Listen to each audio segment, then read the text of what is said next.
കടുവയെ കിടുവ പിടിച്ചു എന്നൊക്കെ നമ്മൾ ചൊല്ലി പറയാറില്ലേ? അതേപോലെ സംഭവം. ആക്രമിക്കാനെത്തിയ പുലിയെ നായ കീഴ്പ്പെടുത്തി.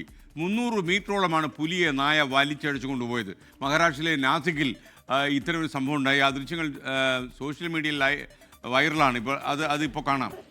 പുലിയെ കണ്ടില്ലേ, കാടിച്ച് പിടിച്ച് നായയോടാ കളി. ഇതുപോലൊരു നായയെ പുലി ജീവിതത്തിൽ കണ്ടു കാണത്തില്ല. ഒന്നൊന്നര നായ. സപ്പോർട്ട് ഒരു നായ ഉണ്ട്.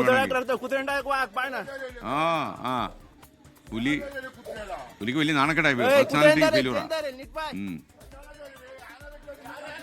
ഇതെങ്ങോട്ടാ കൊണ്ടുവന്നത്? മ്യൂസിയത്തിലോട്ട്. ശ്രീനാഥ് ചന്ദ്രൻ മുംബൈയിൽ നിന്ന് ടെലിഫോണിൽ ചേരുന്നു. ശ്രീനാഥ് ഒരു പുലിയായി മാറി ഈ ഒരു വാർത്ത റിപ്പോർട്ട് ചെയ്തതിലൂടെ. ആ പട്ടിയെ കാശ് കൊടുത്ത് വാങ്ങിക്കാൻ പറ്റുമോ നമുക്ക് വീട്ടിൽ നിർത്താൻ വേണ്ടി? SKN വളരെ അപൂർവതയുള്ള ഒരു കാഴ്ചയാണ്. ഒരിക്കലും ചരിത്രത്തിൽ ഇങ്ങനെ ഒരു സംഭവം ഉണ്ടായിട്ടുണ്ടാവാൻ സാധ്യത ഒന്നും കാണുന്നില്ല. സാധാരണ പുലി ഇറങ്ങി നായ്ക്കളെ കടിച്ചു കൊണ്ടുപോകുന്ന കാഴ്ചകൾ നമ്മൾ മുൻപ് കണ്ടിട്ടുണ്ട്. പക്ഷെ ഒരു പുലിയെ നായ കീഴ്പ്പെടുത്തുന്നത് അത്യപൂർവമായ കാഴ്ചയാണ്. നാസിക്കിലെ നിഫാദ് ടൗണിലാണ് ഇങ്ങനൊരു സംഭവം ഉണ്ടായത്. രാത്രി ഇരപിടിക്കാൻ ഇറങ്ങിയ പുലി തെരുവ് നായ്ക്കൾ ഒന്നിനെ ആക്രമിക്കാൻ വേണ്ടി എത്തുന്നു. പക്ഷേ ആക്രമണം തിരിച്ചായി പോയി.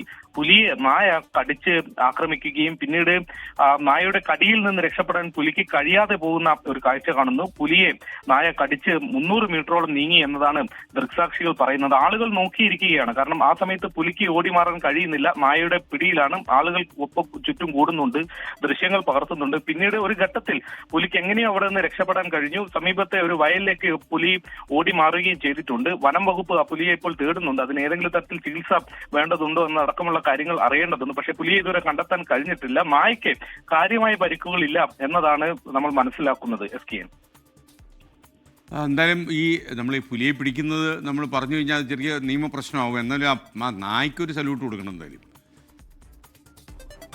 എന്തായാലും പുലിയും നായും വളരെ സന്തോഷത്തോടെ ഇരിക്കുന്നു എന്നാണ് നമ്മൾ മനസ്സിലാക്കുന്നത്.